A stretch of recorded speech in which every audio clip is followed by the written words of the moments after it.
The diary entry is dated October 30th, 1501. 50 naked courtesans crawling on their hands and knees across the Vatican floor, while Pope Alexander VI watched from his chair.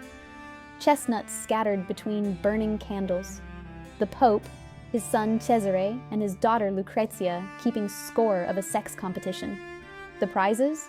Silk doublets worth a year's wages for a skilled laborer. The Pope, 70 years old with 7 children by multiple mistresses. His son Cesare, whose face was rotting from syphilis. He'd later wear a mask to hide it. He wasn't alone. Syphilis was destroying so many faces that surgeons started grafting skin from arms onto noses. This is how plastic surgery began. His daughter Lucrezia, whose baby might have been fathered by her own father, or her brother. They were the judges. The man who wrote this diary entry wasn't a gossip columnist or a political enemy. Johann Burchard was the papal master of ceremonies. His job was to document everything that happened in the papal court, and he documented this the same way he documented seating charts. Flat, clinical, like he was logging candle shipments. What you're about to hear moves through 3 layers. The document, what Burchard actually wrote, in Latin, that the church hoped you'd never translate. The room, who was there, what they'd done, what the women experienced. And the lock, the machinery that kept this buried until secular scholars broke through. Let's start with the source, because the only reason we know about this event is that one meticulous German bureaucrat couldn't stop taking notes. Johann Burchard was Alsatian from what's now eastern France. He'd worked his way up through church administration for 20 years. Master of ceremonies under 5 popes. His diary, the Liber Notarum, ran 23 years and thousands of pages. Most of it is exactly as thrilling as it sounds. Which vestments go with which feast day? Arguments about whether the Spanish ambassador outranks the Venetian ambassador. That's actually what makes him credible. Burchard wasn't a reformer. He wasn't trying to expose anyone. He was just documenting. 1 page, candle inventory. Next page, papal orgy. Same handwriting, same tone. The man had one mode. Now let me show you who was in that room. Pope Alexander VI, born Rodrigo Borgia, a name that would become synonymous with Vatican corruption.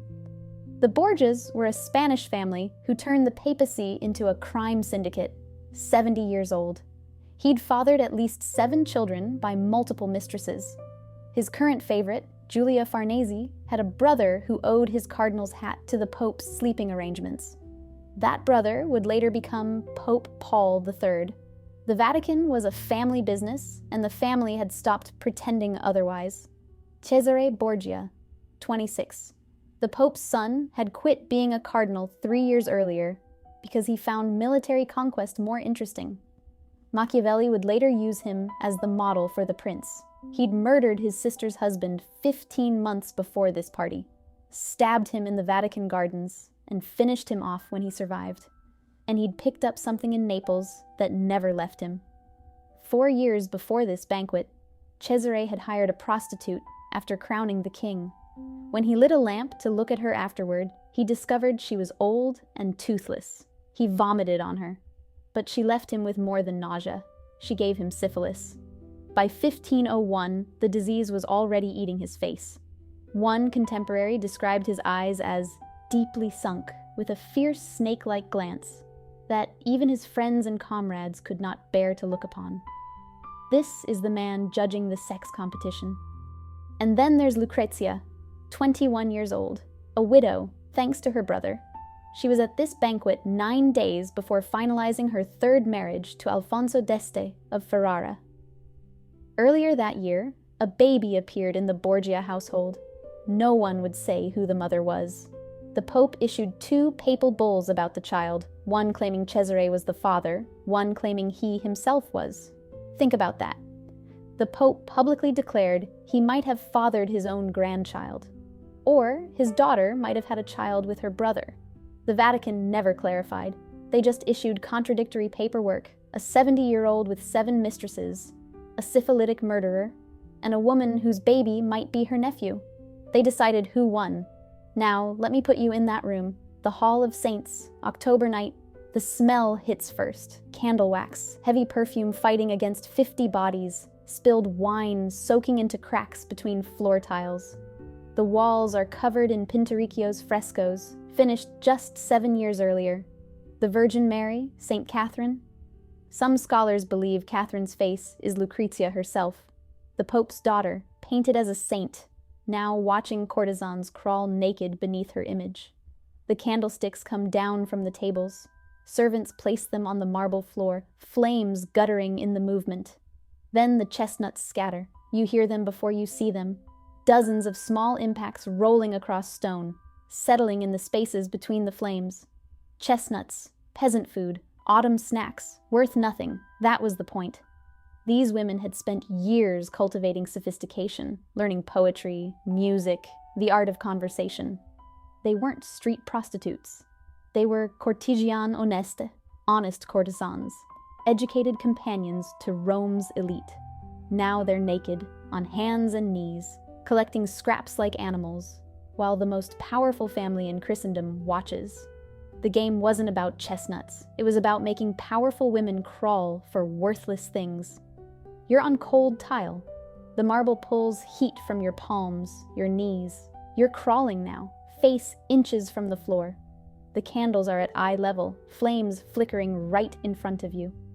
Every chestnut near a flame means reaching past fire to grab it. You smell singed hair. You're not sure if it's yours. Above you, dozens of men, cardinals, captains, servants. And at the center, 3 Borgias. You can smell the wine on their breath when they lean down to watch. Then Burchard records the pivot. Dona pro illis qui pluris dictas meretrices carnaliter agnoscerent.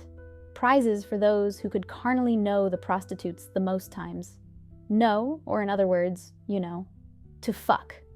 Who was competing? Cardinals, priests, men who had taken vows of celibacy. The Pope himself handed out the prizes, silk tunics, fine shoes, to the clergy who had performed the most times.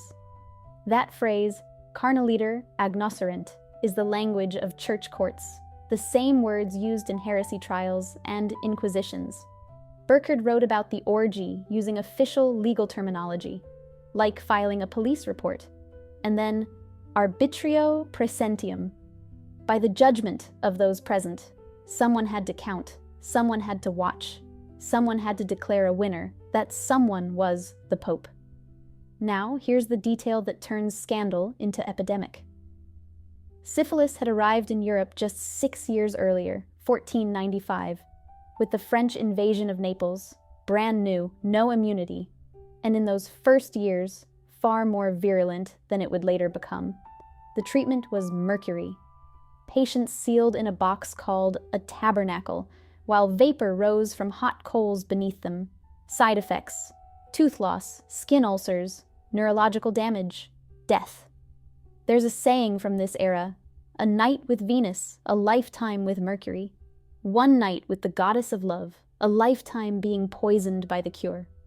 Cesare already had it. His face was proof. And after that night, cardinals went back to their parishes. Diplomats went back to their courts. Noblemen went back to their wives. Every man in that room had taken a vow. Celibacy, marriage, something. Every man broke it. And some carried a disease that would outlast the memory of the party itself. The prizes tell you about the economics. Silk doublets worth 15 to 50 ducats each. A skilled Roman laborer made 3 to 5 ducats a month. The whole evening cost an estimated 2,000 to 5,000 ducats. The annual budget of a major church district. Where did the money come from? The Jubilee of 1500, a holy year when thousands of pilgrims walked to Rome seeking forgiveness. Their donations flooded the Vatican. The banquet of chestnuts was funded by people who came barefoot seeking salvation. For 400 years, the only people who knew were the people who benefited from silence. Now you know. Other people knew at the time.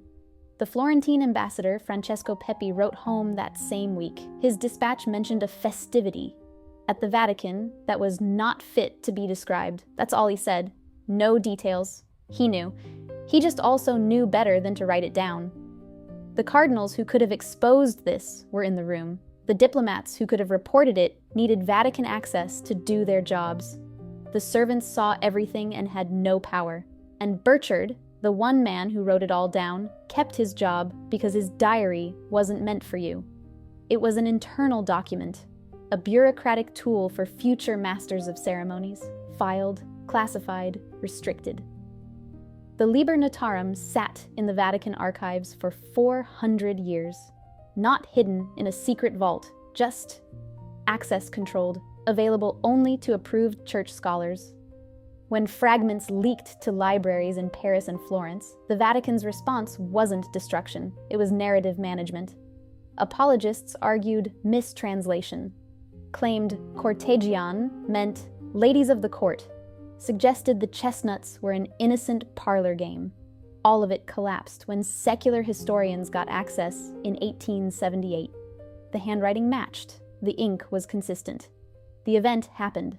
Here's the pattern. When an institution controls its own records, it controls its own history. Investigate yourself, archive the evidence, control who reads it. Wait for the witnesses to die, wait for outrage to fade, wait for interpretation to replace fact. The Church built confession, the idea that secrets destroy the soul, that the only path to forgiveness is speaking truth. And then it kept its own secrets for 4 centuries. 2 years after the banquet, Alexander VI was dead. His corpse turned black and swollen so quickly that witnesses said they'd never seen anything like it. Workers beat his bloated body into a coffin too small, joking and cursing the Pope as they carried him. They covered him with an old rug. Cesare outlived his father by 4 years. He died alone on a road in Spain, stripped naked by the men who killed him, his syphilis-eaten face finally exposed to the open air. But Burchard's diary survived. The entry for October 30th, 1501 sits between notes about diplomatic correspondence and a complaint about processional order. Same ink, same handwriting. Paleographers confirmed this when Pope Leo XIII finally opened the Vatican Archives in 1878. No insertions, no torn pages, no signs of editing. October 30th, 1501, the eve of All Saints' Day. 50 courtesans crawled naked across Vatican marble while the Pope watched his children judge a sex competition. The frescoes on the walls depicted the Virgin Mary.